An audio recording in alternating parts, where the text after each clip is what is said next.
Oke teman-teman, selamat pagi. Salam sejahtera untuk kita semua. Di depan saya ini ada pohon alpukat red Vietnam kondisi berbunga. Nah, seperti ini. Oke. Nah, video kali ini saya akan memberikan sebuah edukasi eh, gimana cara memilih bibit alpukat atau bibit yang lain itu yang benar. Jadi ini adalah bibit yang salah, teman-teman. Nah, ini kalau bibitnya dulunya ini okulasi red Vietnam.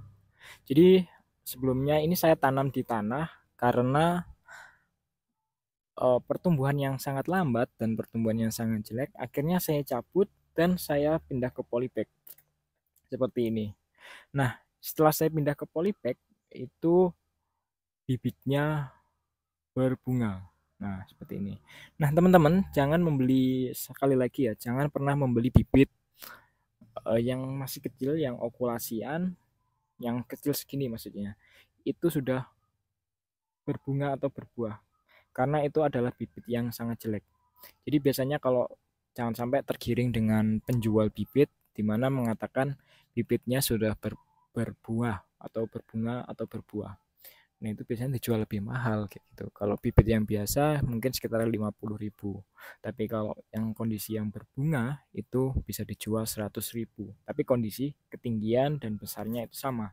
Hanya membedakan sudah berbunga atau belum. Nah, itu jangan dibeli ya, teman-teman. Saya sekali lagi ini bukan untuk mematikan penjual bibit tapi untuk supaya dari teman-teman tidak salah membeli bibit. Nah, menurut saya itu kalau mau proses pembungaan atau pembuahan dari sebuah tanaman itu ada dua kategori. Kategori yang pertama itu kategori tanaman yang sudah benar-benar siap berbunga. Kita bahas berbunga dulu ya. Itu yang pertama, tanaman yang sudah benar-benar siap untuk berbunga. Siap berbunga itu tanamannya kondisi batangnya besar biasanya ciri-cirinya. Kemudian bercabang. Intinya sudah siap lah dari segi batang, segi daun, segi akar itu sudah siap. Itu sudah di fase generatif. Tapi kalau masih kecil seperti ini kan masih di fase vegetatif, teman-teman. Jadi kalau kategori yang kedua, kalau berbunga di kondisi vegetatif, artinya pohon ini merasa dirinya terancam. Jadinya dia mengeluarkan bunganya. Jadi kalau dia sudah merasa terancam, daripada setidaknya ketika ibarat itu ketika saya mati, saya sudah menunjukkan atau sudah memberikan keturunannya dari bunganya itu. Jadi dikeluarkan. Nah, itu kondisi di kategori yang kedua. Jadi jangan sampai yang di kategori yang kedua seperti ini. Ini pun kalau dibiarkan akhirnya juga akan kering dan akan rontok. Bibit segini nggak akan bisa untuk dipaksa berbuah. Ingat ya teman-teman. Kalaupun itu nanti berhasil, itu nanti ketika pertumbuhannya setidaknya misalnya dari okulasi ini 2,5 tahun sudah bisa berbunga. Tapi kalau sudah kondisi seperti ini terus dibiarkan itu nanti bisa sekitar 4 tahun sampai 5 tahun baru bisa berbunga lagi. Jadinya dampak ke depannya itu akan sangat jelek. Oke, jadi ini kondisinya.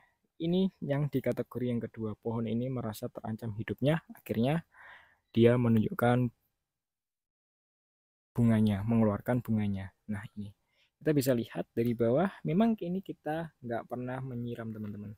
Karena saya sangat, apa ya, kemarin sangat-sangat sibuk. Nih, kondisi batangnya gosong. Seperti ini. Ini okulasinya di atas, gosongnya di bawah. Tapi ini masih bisa kita selamatkan, teman-teman. Nah, ini pucuknya juga gosong. Nah, ini kita potek aja. Kita bawa gunting. Nah, oke. Nah, selanjutnya kita harus membuang bunga-bunga ini. Bunga-bunga yang kecil-kecil ini kita buang karena ini akan menghambat pertumbuhan banget dan akan merusak tanaman itu sendiri. Nah, ini teman-teman, kita bunga. Oke, bunganya kita buang. Oke. Ingat ya, kalau ada penjual bibit yang masih kecil seperti ini, ingat kalau bibit cangkok sudah berbunga itu wajar, itu sudah siap. Tapi kita lihat dulu perakarannya. Tapi kalau bibit okulasi yang masih kecil segini kemudian dia berbunga itu yang nggak wajar, teman-teman. Nah, contohnya ini sudah kering. Ini saya biarkan Nah, oke, nggak kelihatan. Oh, clear ya.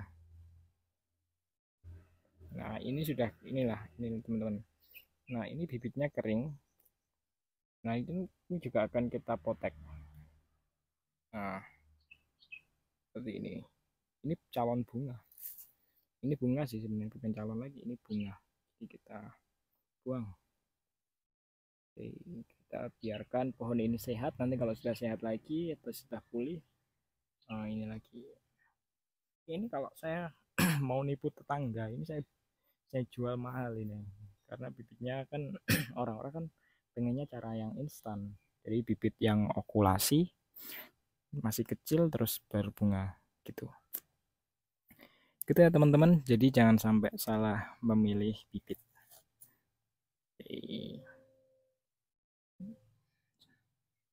Biasanya kalau penjual bibit atau biasanya penjual bibit yang dari okulasi langsung, maksudnya petani penjual bibit langsung itu sudah tahu mana bibit yang baik atau bibit yang buruk. Tapi kalau istilahnya dalam tanda kutip calonya bibit itu pasti akan, yang penting kan dia dapat untung, nggak peduli konsumennya nanti akan seperti apa.